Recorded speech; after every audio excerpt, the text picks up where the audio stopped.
I just kept quiet because ఇంకా ఎప్పుడు నేను రెబెల్ అయ్యానంటే చెయ్యని దానికి నువ్వు చేసావు అని పదే పదే వేలెత్తి చూపించినప్పుడు నాలో మార్పు వచ్చేసింది. నేను I said like I'm like any other human body. I have the same feelings, I have the same sentiments, emotions అవి ఉంటాయి. And especially when you're working with so many beautiful heroes, naturally you would be tempted to, I mean, talk to them, be very close to them. What's wrong with it? మీపై ఒక comment వచ్చేది అప్పట్లో, చెప్పండి. మీరు పురుషులతో ఎక్కువ మాట్లాడతారు స్త్రీలతో కంటే అండి. That's true. ఎక్కిరించేవారు కూడా నన్ను, ఎందుకంటే వాళ్ళతో మాట్లాడితే జెండర్ డిఫరెన్స్ ఉండేది. నాకు వేరే విషయాల మీద పరిజ్ఞానం ఉండేది వాళ్ళతో మాట్లాడినప్పుడు. ఈ ఆడవాళ్ళతో మాట్లాడితే ఏమండి ఇవాళ వంట ఏం చేశారండి, ఎన్ని బంగారపు గాలు చేయించుకున్నారండి, ఎన్ని చీరలు ఉన్నాయండి మీ వార్డ్రోబ్లో, మీకు ఎన్ని కార్లు ఉన్నాయండి, మీరు ఎన్ని కోట్లు సంపాదించారండి, దిస్ కైండ్ ఆఫ్ ఈ మార్కెట్ టాక్ ఉంటుందండి షాపు. అది నాకు ఎందుకో మొదటి నుంచి ఇష్టం లేదు Swapna. I never believed in all that. రే ఓకే, యూ నీడ్ సంథింగ్, నీకు ఎంత కావాలి, హ్యాపీగా పీస్ఫుల్గా సంతోషంగా బతకడానికి ఓ మనిషికి ఎంత కావాలి. మగవాడితో మాట్లాడండి ఈ మాటలు రావు. వేరే వేరే అంటే definitely they will talk about politics, they will talk about world affairs, they will talk about so many things about life and child marriages. ఆడవాళ్ళలో ఎందుకు ఈ ప్రవర్తన వచ్చిందని మమ్మల్ని క్రిటిసైజ్ చేసి వాళ్ళు మాట్లాడుతున్నప్పుడు నాకు చాలా ఎలైటెడ్గా ఫీల్ అయ్యేదాన్ని. నిజమండి, అలాంటి వాళ్ళు ఉన్నారు. తల్లి మహాశక్తి అంటారు ఆడది. ఒక పిల్లల కోసం తను జీవితాన్ని రూయిన్ చేసుకొని పిల్లల్ని బతికించుకుంటుంది. ఇంకో తల్లి తన ప్రియుడికి అడ్డొచ్చిందని చెప్పి గొంతు కోసేసి కాలువలో పడేస్తుంది. ఒకతేమో వాషింగ్ మిషన్లో పడేస్తుంది, ఒకతేమో తందూరి అవన్లో పడేస్తుంది పిల్లల్ని. అది తల్లి ఎలా అవుతుంది అసలు, మాతృత్వం చచ్చిపోయింది అని నేను మొగాడితో మాట్లాడగలను ఈ విషయాలు.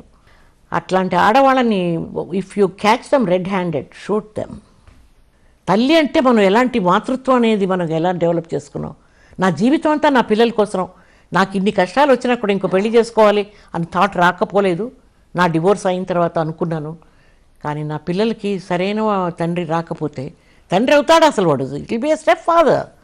ఆ పిల్లల్ని సరిగా చూసుకోకపోతే రేపు నేను ఏడ్చేది నేను, వాళ్ళు కాదు, వాళ్ళు పోతారు పెద్దవాళ్ళు అయిన తర్వాత. ఇదే కారణం చేత ఆకర్షణలు వచ్చినా కూడా మీరు ఆపుకున్నారా? వెల్, ఆకర్షణ to the extent of wedlock అనేది మానేసుకున్నాను నేను. ఎస్, పెళ్ళి అనే ఆ ధోరణి లేకుండా, ఆ దృక్పథం లేకుండా నా లైఫ్ వెళ్ళిపోయింది. మీ పరిస్థితిని చూసి మిమ్మల్ని అప్రోచ్ అయిన వాడు చాలామంది ఉండుంటారు. అంటే ఉన్నారు. ఎవరని మనం వాళ్ళని ఇప్పుడు బయటకు తీసుకురావడం మంచిది కాదు, కానీ ఉన్నారు. వద్దండి, ఎందుకంటే నాకు ఫ్యామిలీ ముఖ్యం, నా పిల్లలు ముఖ్యం. ఎమోషనల్గా నువ్వు ఎక్కడైనా అట్రాక్ట్ అయినప్పుడు నెక్స్ట్ ఇమీడియట్గా నా 3 పిల్లలు నా కళ్ళ ముందుకు వచ్చేవారు. వీళ్ళు ఏమైపోతారు నేనేమన్నా తప్పు చేసి, నేను కనుక వీళ్ళని అబాండన్ చేసేసి వదిలేసి డిస్కార్డ్ చేసేస్తే నేను ఎలాంటి తల్లిని అవుతాను. ఇప్పుడు తల్లిని గురించి ఇంతసేపు నేను లెక్చర్ కొట్టాను, ఇప్పుడు అదే పరిస్థితి నాది అయి ఉండేది కదా. నేను అలా వదిలేసి వెళ్ళిపోతే ఎట్లాంటి పరిస్థితుల్లో కూడా నా తలుపులు ఎప్పుడు తెరుచున్నాయి. ఆ పిల్లలు కష్టాలు వస్తే, వాళ్ళ ఫ్యామిలీస్లో ఇబ్బందులు వచ్చినప్పుడు నా దగ్గరికి వచ్చి నా ఒళ్ళో పడుకొని ఏడ్చిన రోజులు ఉన్నాయి, సర్దిదిద్దాను. యాక్చువల్గా చూస్తే నా చిన్న కూతురు ఎంతో ఇష్టపడి పెళ్లి చేసుకుంది, ద్వివేదుల విశాలాక్షి గారి అబ్బాయిని, శ్రీనాథరావుని. He was working for First National City Bank. మంచి అబ్బాయి చాలా. అతను ఉండుంటే మాత్రం మా అందరికీ మంచి మోరల్ సపోర్ట్ ఉండేది. ఈ డైట్ వెరీ యంగ్, 33 ఏళ్ళకే అతను పోయాడు. సడన్గా బాత్రూంలోకి వెళ్ళినవాడు తిరిగి రాలే మనిషి. తలుపులు కొట్టి కొట్టి చూశారు, రాలేదు. బాగా చలి. నెక్స్ట్ డే మార్నింగ్ ఈ suppose to come to Chennai, Madras వచ్చి, అమ్మ మీరు ఇంకా చాలు కష్టపడద్దు, ఏమంటే శారీరకంగా నేను ఎంత జాగ్రత్త తీసుకున్నా కూడా భోజనం విషయంలో మనల్ని మించి విధి అన్నది వాడారు మీరు ఇందాక మాట. నా హెల్త్ విషయంలో మాత్రం అదే జరిగింది. అంటే అప్పుడప్పుడు తీసుకోవాల్సిన శ్రద్ధ చిన్నప్పుడు తీసుకోలేదు, ఎందుకంటే అది చెప్పాను కదా, ఆర్థిక పరిస్థితుల వల్ల.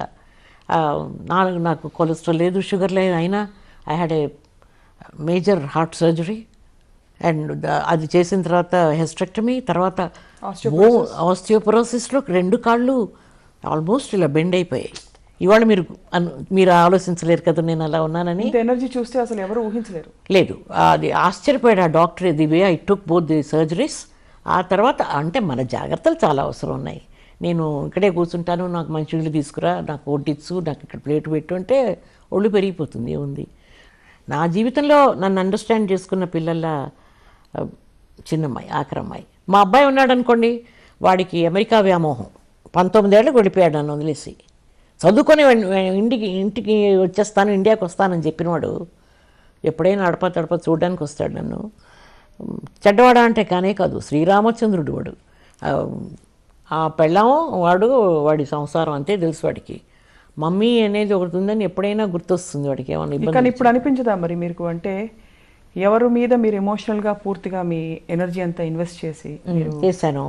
ఎవరి కోసం ఫినాన్షియల్గా నాకేమీ పెద్దగా లేకుండా ఏదో చివరి రోజుల దాకా పస్తు పడుకోకుండా తినడానికి మాత్రమే ఉంచుకొని చిన్నప్పుడే అన్నీ ఇచ్చేసాను. వెల్త్ ట్యాక్స్, గిఫ్ట్ ట్యాక్స్ అన్నీ కట్టి. ఇలాంటి పిచ్చి పని మాత్రం ఎవరు చేయకూడదు ప్రపంచంలో. వాళ్ళకి వాళ్ళు ఆలోచించుకోవాలి ముందు. ముందు ఎవ్వరూ కూడా బతికుండంగా మాత్రం పిల్లలకి సెటిల్మెంట్ చేయకూడదండి. అది నా ఉద్దేశం. అది